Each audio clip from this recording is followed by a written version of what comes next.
ശ്രീനിവാസിന്റെ ഡയലോഗുകളെ പറ്റിയാണ് നമ്മൾ പറഞ്ഞത്. പോളണ്ടിനെ കുറിച്ച് ഒരക്ഷരം മിണ്ടരുതെന്ന ഡയലോഗിലൂടെ മലയാളിയെ ചിരിപ്പിച്ച ശ്രീനിവാസിന്റെ രാഷ്ട്രീയ ബോധ്യം എന്താണ്? ഏത് രാഷ്ട്രീയ പാർട്ടിയോടാണ് ശ്രീനിവാസിന്റെ മമത? മാതൃഭൂമി കാ ഫെസ്റ്റിവലിൽ ഈ ചോദ്യങ്ങൾക്ക് ഉത്തരം നൽകുന്നുണ്ട് ശ്രീനി. രാഷ്ട്രീയത്തിലെ പല വിഭാഗക്കാരെയും ശ്രീനി വിമർശിക്കാറുണ്ട്. ചിലപ്പോൾ തോന്നും ശ്രീനി CPM ആണെന്ന്, ഇടതുപക്ഷക്കാരനാണെന്ന്. ചിലപ്പോൾ തോന്നും ശ്രീനി UDFന്റെ ഭാഗത്താണെന്ന്. ചില സമയത്ത് തോന്നും അതല്ല BJPയുടെ ഒരു അനുഭാവിയാണോ എന്ന് തോന്നും. ചിലപ്പോൾ അതിനേക്കാൾ അപ്പുറത്തുള്ള വേറൊരു തലത്തിൽ നിന്ന് തോന്നും. ശ്രീനി സത്യത്തിൽ ശ്രീനിയുടെ രാഷ്ട്രീയ ചിന്ത, ഏത് വിഭാഗത്തിൽപ്പെട്ടതാണ്? നോക്കി പഠിപ്പിക്കണ്ട, പറഞ്ഞാൽ പറ്റൂ. മറുപടി കോമഡി ആയിട്ട് വേണോ അല്ല സീരിയസ് ആയിട്ട് വേണോ? കോമഡി ആയിട്ട് മതി. കോമഡി ആയിട്ട് മതി. ഉത്തരം മുട്ടുന്നതാണ് കേട്ടാ, ഉത്തരം മുട്ടുന്നതാണ്. ആലോചിക്കുക എന്ത് പറയണമെന്നുള്ളത്. അല്ല, ഏതിലാ വിശ്വസിക്കണമെന്ന് പറ, എന്നാ എനിക്ക് എളുപ്പമുണ്ടല്ലോ. ശ്രീനിവാസൻ അടുത്ത കാലത്ത് ഒരു ഇന്റർവ്യൂവിൽ പറഞ്ഞു,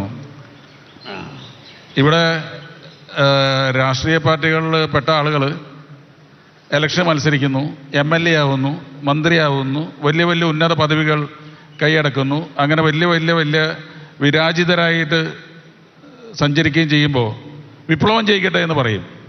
അതെന്ത് വിപ്ലവമാണ് ഇനി ജയിക്കാനുള്ളതെന്ന് ഒരു ഇന്റർവ്യൂ അടുത്ത കാലത്ത് ചോദിച്ചതായിട്ട് കേട്ടു. അപ്പോൾ അത്തരം കാര്യങ്ങൾക്കുള്ളൊരു വിശദീകരണം നമുക്ക് ഇവരാരും ആരോടും പറയില്ല, നമ്മൾ മാത്രമേ അറിയുള്ളൂ. എന്താണ് രാഷ്ട്രീയക്കാരോട് ശ്രീനിക്കുള്ള ഈ ഒരു മുഖം തിരിഞ്ഞു നിൽക്കുന്ന സംഭവം എന്ന് വെച്ചാൽ, നമ്മള് രാഷ്ട്രീയം കൊണ്ട് ജനസേവനമാണല്ലോ ഉദ്ദേശിക്കുന്നത്. പക്ഷെ അത് പല കാര്യങ്ങളിൽ പല രാഷ്ട്രീയ പാർട്ടികളുടെയും ഭാഗത്തു നിന്ന് ജനസേവനം എന്ന് പറയുന്ന സംഭവം നടക്കുന്നുണ്ടോ എന്നുള്ളത് സംശയമാണ്. പ്രധാനപ്പെട്ട കാര്യം എന്ന് വെച്ചാൽ MLA ആയാലും MP ആയാലും കൗൺസിലറായാലും ഇതൊക്കെ ആയാലും ശമ്പളം പറ്റുക എന്ന് പറയുന്നത് തന്നെ അടിസ്ഥാനപരമായിട്ട് സേവനം എന്ന് പറയുന്ന പരിപാടി അങ്ങ് മാറി. ഇതൊരു സ്വന്തക്കാർക്ക് കാശടിച്ച് മാറ്റാനുള്ള ഒരു പരിപാടിയായിട്ട് ഇത് മാറ്റിയിരിക്കുകയാണ്. അതാണ്. അപ്പോൾ അത് കാണുന്നതുകൊണ്ടാണ് ശ്രീനി ഇങ്ങനെയൊക്കെ പറയുന്നത്. അതെ.